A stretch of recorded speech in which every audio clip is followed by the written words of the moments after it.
Hey everybody, Joe here with a LEGO Jurassic World 2025 review. This is set number 76969, Dinosaur Fossils Triceratops Skull.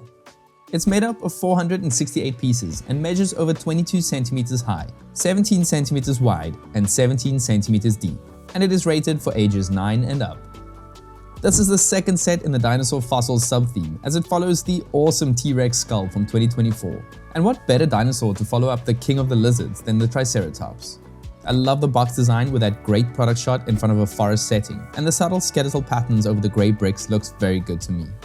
The back of the box continues that design, and I really appreciate the creative effort put into the product shot that looks like it's been freshly excavated. We also get a nice reference picture top right along with the set dimensions, and on top we get a shot of the info plaque as well as a 1:1 scale image of the included minifigure. But opening up the box reveals 5 plastic bags. Don't know why I'm back to getting plastic bags, but it is what it is. We also get a medium-sized instruction booklet with a double-page spread in front that shows off a few relevant shots for the set, as well as various appearances of the trike in the Jurassic movie franchise. And finally we get a sticker sheet with one lonely sticker. So the whole bowl took me just under an hour to complete, and it starts off with a figure before moving on to the display stand. The stand includes a few Technic pieces to make it sturdy, and I appreciate the extra detail attached to it by way of A-frame pieces. This includes some rock formations as well as a mini dig site, which was quite a fun little build. Once the stand is complete, we move on to the skull that starts off by building the core that includes a few brown Technic connectors. We then build out and attach the beak and jaw section to the core before attaching the 2 large horns. Finally, we get to the bony frill that cleverly utilizes a few wedge plates to create the curvature of the frill. It's really sturdy and it easily connects to the rest of the skull. And once that is done, you should end up with these extra pieces. Now, let's dig into the set. I like how the foliage and footprint of the previous set has been swapped out for something else on this one, while still retaining the same size. It allows the set to be unique enough on its own while still complementing the other set. This time around though, we get some simple but good mossy rocks that even includes a small printed amber brick at the back.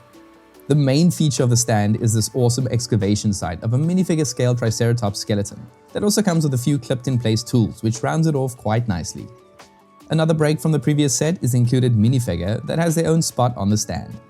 And this is an unnamed minifigure, and while I like the black t-shirt with the always awesome Jurassic Park logo, I kinda wish we got someone who looks more like a paleontologist to suit the set. Having said that, I do get why they went with a kid, as this is a toy for kids, but it feels a little bit out of place here.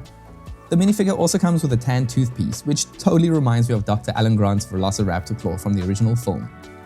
The one sticker we get is obviously used for the information plaque at the front, which is placed on an interesting ramp element. This choice of part is great, but it bugs me that it doesn't follow the same style of the previous set. At least the design of the sticker is consistent with that gold shine, which is very nice.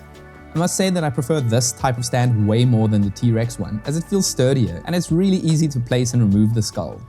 I also like how it angles the skull downwards that allows for a much better look at the skull. And what a beautiful skull it is. It certainly helps that the Triceratops head has such a recognizable silhouette, but I'm impressed how well the designers pulled off a challenging design like this. The interesting thing is that the parts I like the most about this are the parts without Lego bricks. The open sinus cavities are so well done to me, even if this one does cheat a little bit by using clear brick in the snout. Overall, I like the color usage here because it keeps the build from blending into one big tan mess. The bird-like beak at the front has some excellent curved shaping, and while the lower jaw is a bit too chunky for my liking, the fact that it can be opened and closed is good. The shaping of the area around the eye sockets is generally very good thanks to some layering of bricks that add some great texture.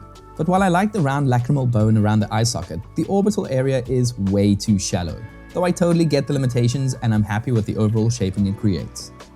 And the 2 iconic horns at the top are very cool looking. I love how the curvy nature of the horns were achieved, and while in most sets these gaps in the pieces would have bugged me a lot, it kind of works in a fossil set. And then the bony frill at the back just looks awesome. I've already mentioned them, but the wedge plates are so well utilized here, and I love how there's virtually no gaps in between them. And the addition of the epiossifications on the ridge is a nice finishing touch. To no one's surprise, the back of the build reveals all the techniques used to make everything about the set possible, and there's really not much to look at except for the little neck ball joint, which is a nice little touch. I am so happy that we can finally call the Dinosaur Fossils a sub-theme, and I'm even happier that this follow-up set does enough to stand toe-to-toe with the T-Rex fossil set. I can't say that this is a better or worse set because I feel like there are things that both sets do better and worse at the same time. The one thing I definitely don't like about this one is that it has less pieces for more money. But with that said, I really hope to get one of these every year so I can fill up my fossil shelf. Anyways, let me know what you think of this set, and please consider liking and subscribing to the channel if you like this review and what we do. And as always, thanks for watching.